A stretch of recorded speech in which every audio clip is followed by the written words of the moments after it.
Kind of filming among the raindrops this morning. Today I'm going to talk about hitting that 350-yard drive. I don't see myself hitting that 350-yard drive anytime soon, but maybe some younger member of our audience is going to take what I say here this morning to heart, and we'll be pumping it out 350 yards. So back in the day when I was wanting to be this senior tour golfer, I realized that I was going to need a little bit more distance because I wasn't getting to the par fives in two. I'd get close, but I wasn't getting there in two. And I could see from TV that your typical professional, especially Tiger Woods, was always getting to the par fives and two. So par fives and two was what I needed. So in order to get that, I kind of set myself up this little contest. I would take a club and I would see what it would take for me to carry it 200 yards. All right, so pretty easy with the 3-wood. I could already do that, no problem. I could do it with the 4-wood, no problem. I could get it with the 2-iron, no problem.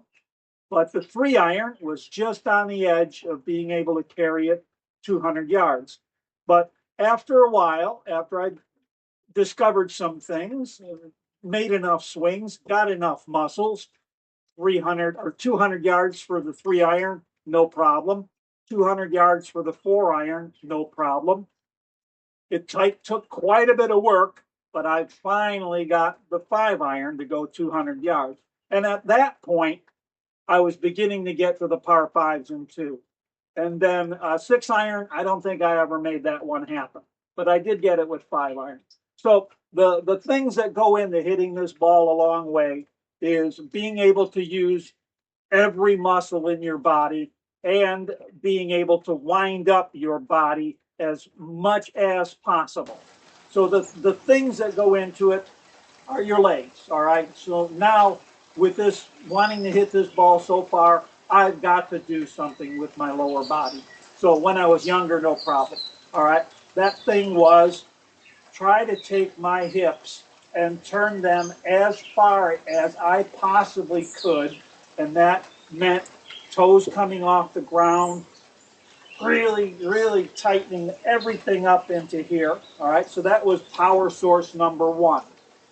All right, the second power source is to now start to wind up the spine. All right, so you take this, and now we got this.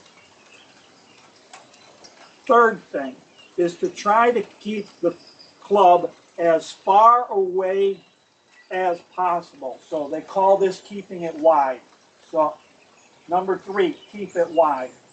All right. Then from Jack Nicklaus, he said if you want to get a little more wind up, turn your head to the right as you do it. Because if you look at the ball and you keep your head looking at the ball, it restricts your wind up. But if you let your head turn a little bit and you catch that ball out of your left eye, you can get a little bit more wind up. All right, so that's the fourth thing. Now, the fifth thing is this right elbow. I've talked about keeping it in and pressed against your side. All right, and that's great for accuracy. But when it comes to long distance, you got to abandon that and let that right elbow come off. All right, so what that does is I keep it wide, I turn back as far as I can, and then I let that right arm away from my body, and I can get just that little bit more. All right, so that's probably the fifth thing. And then finally, the sixth thing is to let the club lag. And as you're coming through and doing all of this unwinding, keep that lag going as long as you possibly can, and then you get this tremendous club head speed.